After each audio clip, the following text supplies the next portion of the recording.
Hamilton's first pole position in Ferrari has arrived, the first pole position of Ferrari this season. In China, in the sprint qualifiers, Hamilton put himself up front, a masterpiece time, and made the difference mainly in the first and second sector. Later we will also see the times in detail, but I am extremely happy with this result, beyond the time, because it is a great time, but they are all very close in the sprint qualifiers. It is important to signal a change in Ferrari. As I told you, the first race of the season was not truthful of the potential of the red car, while from now on, from China onwards, we will see more races that are real, more tracks that are real racetracks if we want, not city circuits, and Ferrari has also worked hard at the simulator to improve the setup and pulled out a great performance here in China in the sprint qualifiers, but already from the free practice, a Ferrari was seen there fighting with McLaren. Now let's see everything in detail. First of all, please subscribe and activate the notifications so you don't miss any video that comes out here on the channel. Every day I keep you updated on all the news about Formula 1 and Ferrari. So I want to show you first of all the sprint qualifying standings that sees Hamilton in pole position with a great 1.3849, 18 thousandths behind Verstappen, who did a great lap. Then third place, 80 thousandths, fourth Leclerc, 2 tenths. From Hamilton, 5th, Russell 3 tenths, and 6th, Norris. 6th is a bit more. Norris is the most downcast of this day, if we want, because arriving 6th with McLaren making a glaring mistake even in the last attempt, well, the gap from the pole position is too much in my opinion. Moreover, McLaren made a questionable strategy as well as Mercedes to make 2 attempts in the last session in SQ3 with soft tires. In my opinion, this was not a strategy that then paid off because you are going to consume a bit more tires. The drivers made mistakes, but Piastri still improved. However, he didn't manage to get pole position. However, in my opinion, that strategy did not pay off. It was better what Ferrari and also Verstappen did with Red Bull, with Verstappen to make a single attempt in SQ3, so in the last session of the sprint qualifiers. Having said that, I want to show you some images first to talk to you about the feat that Hamilton did, because we see this very interesting image with the Monaco 2006 pole with his father present, and this is the SQ pole, let's say, of China 2025 with Anthony Hamilton always present, traced. But not only did Hamilton manage to beat the track record, he beat Vettel's 2018 time by 2 tenths and also beat Schumacher's time, I'll show you, of 1.32.2 and here 1.38 of Hamilton, so a lot of stuff. In short, a great time by Hamilton, who is the fastest in China ever, and this is also a nice slap in the face for a 7-time world champion to achieve this result. And we saw a super clean Hamilton in the driving, guys. A very clean Hamilton in every sector, especially in the first sector. A more constant use of the accelerator compared to the Leclerc. Later we will also see the differences in detail. The Leclerc struggled a bit more with the setup of the single-seater, made a few more mistakes even in the free practice. It spun in turn 1, it struggled a bit more to keep the right trajectory. While we saw a great Hamilton more with a clean driving exactly, and it's a bit his quality, we've said it several times, Hamilton, where is that he makes the difference compared to all the others in the driving style, and in particular in his clean driving that also allows him to manage the tires better, usually in the race. In this case it was fundamental here in China with a new asphalt that guarantees more grip, but the track is still a bit slippery because it is not used during the year, and therefore it is a track that has little grip at this moment, not so much for the asphalt, but just because it is not so rubberized. And so you need to have a cleaner driving than usual. Then as we go forward during the weekend more, we will see a more rubberized trajectory, and you can make even tighter trajectories, while in this case Hamilton understood the grip of the track and he made different trajectories from all the others to try to maximize the speed in progress, more than making a better trajectory and making fewer meters if we want. Now I want to show you some key points. First, let's see the sectors. So we also talk about the difference in terms of first. We also check the telemetry data together after visiting the second and third sectors. So here we see Hamilton's pole position, 1.30.849. He made the best second sector. Verstappen, Piastri and Norris made excellent first sectors in 24.2, while Leclerc struggled a bit more with 24.3. However, Norris was flying in the first sector. In fact, if we put all the sectors together, well, McLaren anyway had a very, very good idea at the uptime. We see the 24.0 in Norris in the first sector and the best third sector. Verstappen has it in 39.2, but right there is also Piastri in 39.245 at 8 thousandths difference. In my view, considering uptime, McLaren outperformed the rest, but the differences were minimal. I also want to see the difference in the ideal lap made by the teams and where the various teams could be positioned in the ranking. This is the difference with Piastri, who had a margin of 119, more than a tenth, let's say, and Norris more than 3/10. So Norris was not able to capitalize, let's say, the second position that was within his reach and only came 6th. Hamilton was the best, as was Verstappen, as was Leclerc, unfortunately, if we want, because he was the maximum potential in a single-seater, but he couldn't do more like Hamilton did. That was his limit. Hamilton in this first part of this China weekend is superior to Leclerc. We'll see if the values will change over the course of the weekend itself. I want to highlight Verstappen, who did a great lap, even if we compare him to Lawson 20th. Really a huge difference between the two teammates at Red Bull, while between Russell and Antonelli there is a difference, but not so much in terms of positions, which are very close, but in terms of time. So let's see. Now let's take a moment to look at Hamilton's onboard first, and then we'll also look at the telemetry. You want to see the onboard because it's very interesting. First of all, in fact, let's look at the onboard and then we'll look at the telemetry, also the track and everything, because we can understand how Hamilton manages to do well the first part of the track, because that's the most interesting thing in my opinion. In fact, we immediately see this is the pole lap done by Hamilton with soft tire. Remember that then the SQ1 and the SQ2 are done with medium tire, while the SQ3 was done with soft tire. And the real difference of Hamilton is right here in the first sector and in the first curve. Look here. Here he goes very tight in entry like all the other drivers, but unlike the others, he extends the trajectory, he travels more, he does more meters, he goes a little wider. However, he keeps the steering angle constant without modifying it, and another even more important thing,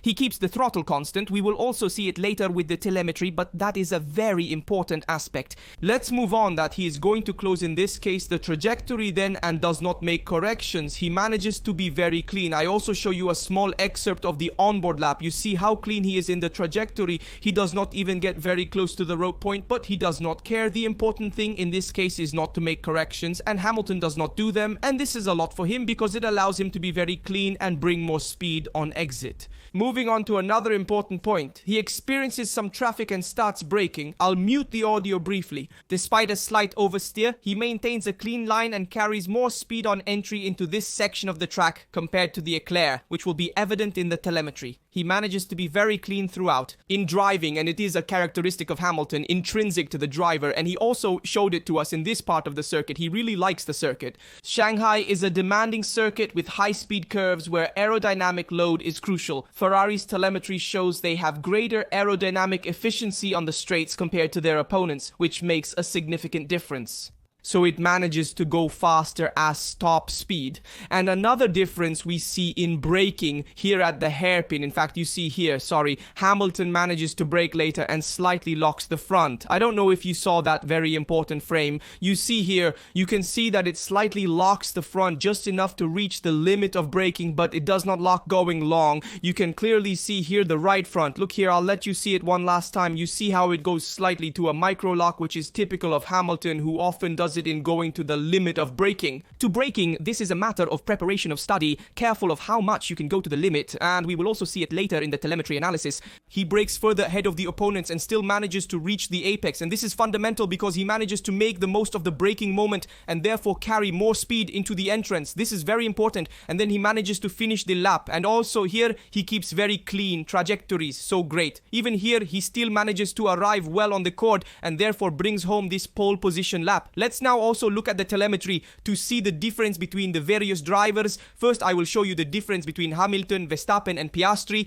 and then we will also see the difference between Hamilton and Leclerc directly. So first we see Ferrari, Red Bull and McLaren compared. We see that Ferrari and Red Bull have a great top speed compared to McLaren, which is always pays a bit of drag of aerodynamic resistance, which is something that is a bit unexpected in the sense that we have seen a stronger McLaren in Australia on this point. Here in China, we see a McLaren that struggles a bit more on top speeds. However, Ferrari, so it goes better like Red Bull on the straights. Red Bull struggles a bit more in the slow corners. You also see here, for example, Verstappen loses something in the middle of the curve. At the minimum speeds, Verstappen struggles a bit more. Ferrari, if we want, struggles a bit more in the medium curves. We see the last curve, for example, but in the fast curves, in the slow curves, it goes very strong. The other big difference we see with the gap, so the delta time here below Hamilton does it in the first sector, so the first curves 1 and 2, where he already takes a bit of margin both on Piastri and on Verstappen. And then in the second sector, you also see here that he manages to gain a lot, while in the last sector, the gaps tend to decrease, symptom that the opponents recover on Hamilton, in this case in the last curves. However, it's important to note how Hamilton really brakes very late, comes out a bit slower compared to the opponents, but manages to carry more speed in entry now. Let's compare Hamilton and Leclerc's driving styles. It's interesting to see the differences between the two drivers. In Sector 2, Hamilton significantly reduces the gap to 175 thousandths in Turn 1 as shown by the delta time. Leclerc, then. He manages to gain a lot in the second sector fast curves, in this case also in the hairpin. Hamilton gains a lot in braking later and exiting with the same speed as Leclerc, also gains a bit in the second sector fast curves. And then from here on we see that the gap arrives at 426 thousandths. Then from here, Leclerc manages to do a good lap and also recover on Hamilton also towards the last sector. So up to half track, Hamilton is faster and manages to make the difference. Then Leclerc recovers, but not enough to fill the gap with Hamilton. Hamilton, we also see the last curve. Leclerc does it slightly better. However, where are the points where Hamilton made the difference? On the Leclerc, surely in curve 1, let's also see the graph here of the accelerator throttle. We see how they're white. The Leclerc makes more accelerator corrections compared to Hamilton, who doesn't use the accelerator in this case. The Leclerc uses the accelerator slightly more. These peaks show accelerator usage, and Hamilton manages to utilize significantly more accelerator in progress towards the exit of the curve and makes the difference in the maximum peak. It is from a 2% against a 91%, so almost a 20% difference. Hamilton made a difference between the two drivers. Moving forward, he also makes a difference in the second sector. As I said, fast curves here, he manages to use more accelerator. Hamilton has more confidence, probably also with the rear of the single-seater, so he manages to go faster. And instead, Hamilton struggles a bit more in this curve. Here, for example, where he uses less accelerator of Leclerc, which is the curve before the long straight. So that curve sloping to the right. And then in the hairpin, they do it almost in the same way. Hamilton enters the corner faster, but Leclerc has less mid-corner speed. However, Leclerc exits stronger, making it balanced overall. At the final corner, Leclerc performs slightly better than Hamilton, regaining some ground. Hamilton excels in the first two sectors, while Leclerc remains competitive despite being similar in the third sector. Hamilton often uses one fewer gear, slightly penalizing his travel speeds, but it doesn't significantly impact this situation. Let's also look at other differences between Hamilton and Norris with telemetry. We see how the McLaren struggles a lot in top speed if we want. So in the stretches, it has a bit more aerodynamic resistance. It goes stronger in the travel curves where it recovers. And also here from the second sector onwards, Norris manages to recover on Hamilton. But a Norris who has made many mistakes, difficult to drive this McLaren despite being very performant. The main difference between Hamilton and Russell is in the first sector and hairpins, where Hamilton recovers significantly. Their driven parts and top speeds are similar to Ferraris. This contrasts with the race pace seen in free practice 1, notably Norris's short simulation 36.6, 36.3, 37.1, 37.0, 37.6. The race pace tested by McLaren, not by Ferrari, who did some tests with different tires, with different load, but did not do a real race pace simulation. So we are heading towards the sprint race that we will be a bit in the dark about how the race paces will be to the various teams and also the track conditions, because surely now it is more rubberized compared to the free practice 1. In short, a great pole by Ferrari that gives us hope, in my opinion, for the sprint race. We can also aim for a victory objectively, because we can see a good race pace also from Ferrari. In my opinion, they have prepared a lot for that too, and we know that Hamilton is very strong in tire management. There is a lot of grip, so there will be a bit more tire consumption, but I think he will be good at managing it. He has a very clean driving style, so he will be able to manage that well. But be careful with McLaren, which remains the favorite at this moment. And if we want among all, now I'll show you also a moment the free practice 1 ranking. On the fly, and then I'll show you the qualifying ranking instead. We still see the free practice 1 together, which is this one with Norris, Leclerc, Piastri, Hamilton already in the free practice 1. It was understood that Ferrari had another gear compared to Australia, and so they are there in front together. They will fight for the victory. If we want the real difference, the real unknown will be a bit Verstappen, who anyway starts there in front in second position, and be careful that Hamilton and Verstappen in turn 1, there could be maybe some sparks. They haven't started together on the front row since Hungary 2003. And in my opinion, McLaren did not optimize to the fullest potential. Because with Piastri 3rd and Norris 6th, it's really a McLaren that's struggling, or at least it struggled more with soft tires. because with medium tires it seemed like it was from another planet. It managed to lower by 4 or 5 tenths compared to the opponents, who then slowly recovered, but they still seemed superior.